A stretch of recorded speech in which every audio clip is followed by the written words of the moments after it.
Hi viewers, welcome to our channel Flavors of India. இன்னைக்கு நாம பெங்களூர் ஸ்டைல்ல இட்லிக்கு தேவையான ஒரு சாம்பார் எப்படி செய்யறதுங்கறத இப்போ நம்ம பார்க்கலாம். முதல்ல அதுக்கு தேவையான பொருட்கள் என்னன்னு இப்போ பார்க்கலாம்.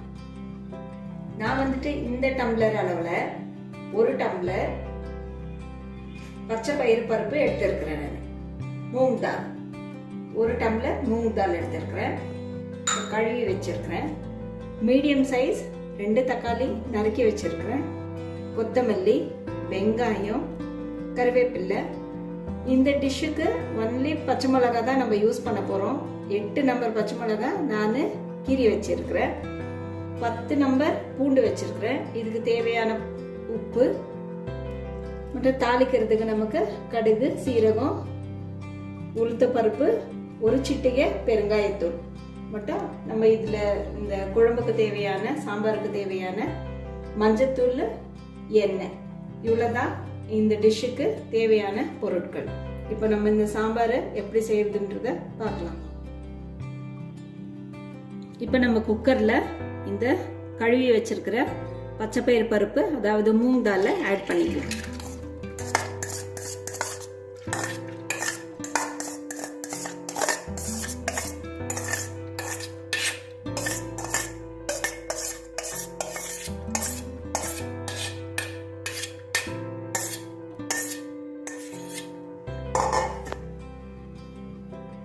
இப்போ இந்த பருப்பு வந்துட்டு இந்த கிளாஸ்ல நான் உங்களுக்கு அளவு சொன்னேன். இது வந்துட்டு கிட்டத்தட்ட 100 கிராம் இருக்கும். இது 100 கிராம் இருக்கும். பாருங்க, சின்ன டம்ளர் தான் இது.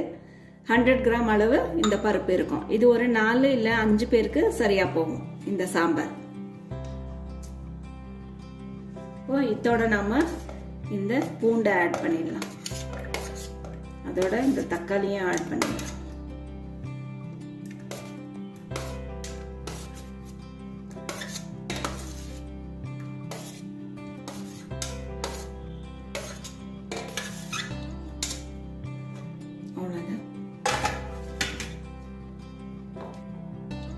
இப்போ இதுக்கு தேவையான மஞ்சப்பொடி ஒரு 1/4 டீஸ்பூன் அளவு போதும். இது இதோட இதுக்கு தேவையான தண்ணியை சேர்த்துடலாம். இப்போ இதை நம்ம வேக வச்சிடலாம். 2 விசில் போதும் இதுக்கு. இப்போ வேக வச்சுட்டு பார்க்கலாம். 2 விசில் வந்துடுச்சு. இப்போ ஓபன் பண்ணி பார்த்தோன்னா இப்படி இருக்கும்.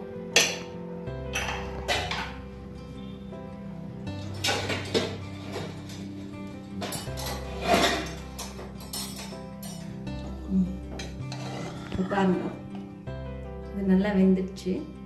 இந்த கன்சிஸ்டன்சி போதும். இதை வந்துட்டு நம்ம நல்லா இப்படி ஸ்மாஷ் பண்ணிக்கலாம். மத்தெல்லாம் தேவையே இல்லை. கரண்டிலே இப்படி அழுத்தி விட்டுக்கலாம்.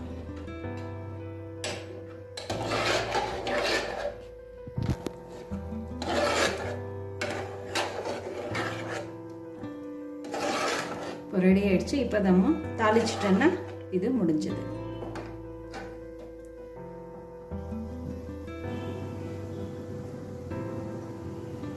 பாத்திரத்தை அடுப்பில் வச்சுட்டோம். இது தாளிச்சிடலாம். இதுக்கு தேவையான எண்ணெய் இப்போ நம்ம இதில் சேர்த்துக்கலாம்.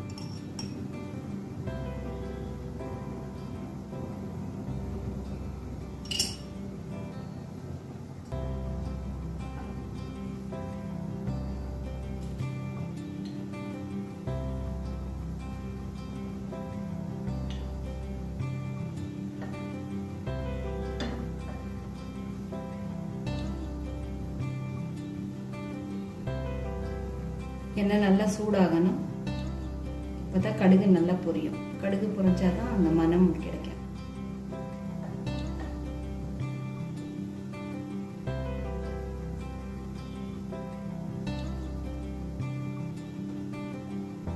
எண்ணெய் நல்லா சூடாயிடுச்சு.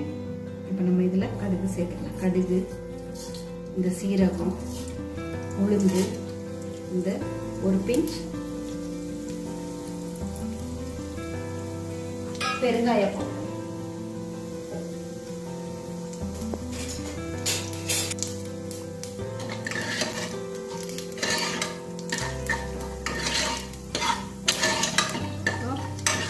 உளுந்து சேர்க்குது.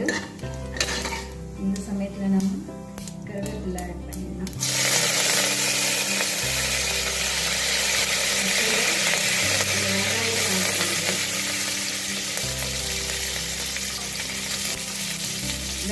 சேர்த்துட்டு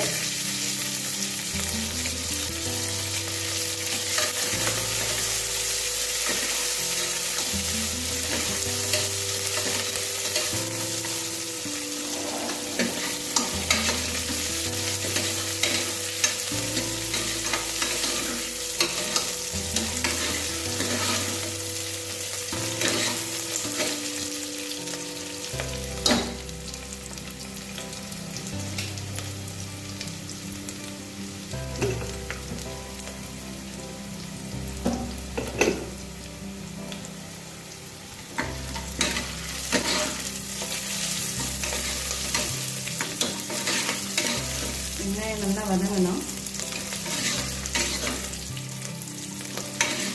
கோல்டன் ப்ரௌன் ஆகணும்.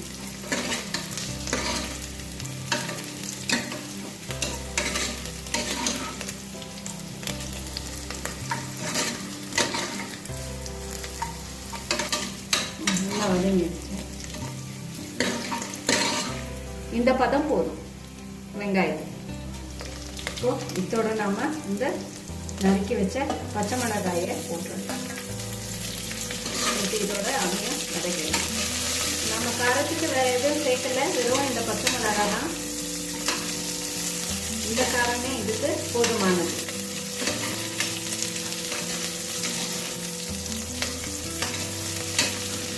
வதங்கிடுச்சு நல்லா. இப்போ இதோட நம்ம இந்த வேக வச்ச பருப்பை சேர்த்து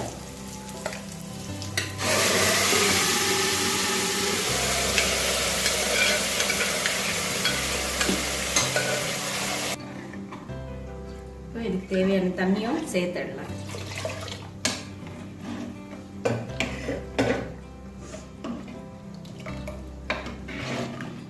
இன்னும் கூட கொஞ்சம் தண்ணி சேர்க்கலாம்.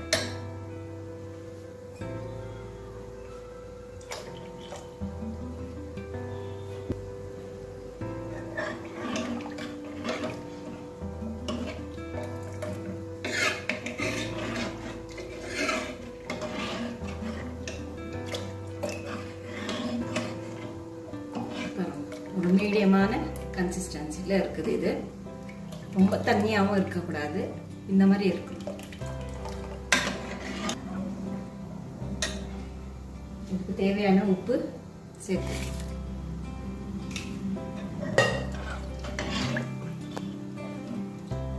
எல்லாம் ரெடி ஆயிடுச்சு. இது இப்போ மல்லி தூவி ஒரு கொதி விட்டுடலாம். ஒரு கொதி வந்ததும் ஆஃப் பண்ணிட்டோன்னா சரியாயிடும். இது ரெடி.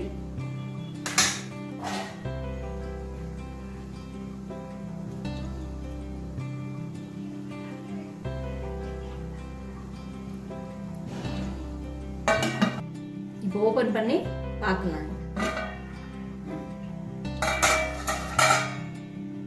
இது நல்லா கொதிக்கிச்சு. அவ்வளோதான், இது ரெடி ஆயிடுச்சு. ஸ்டவ்ல ஆஃப் பண்ணிடுவோம்.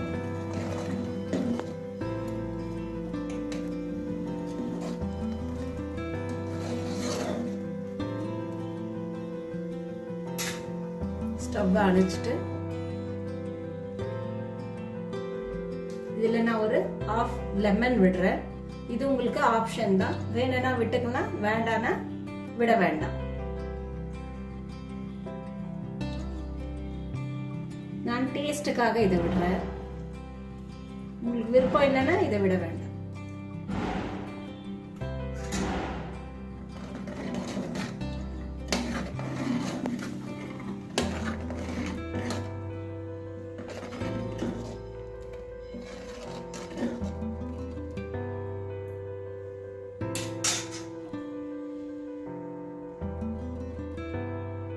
இதை நம்ம இப்போ இட்லியோட பரிமாறலாம். பாருங்க,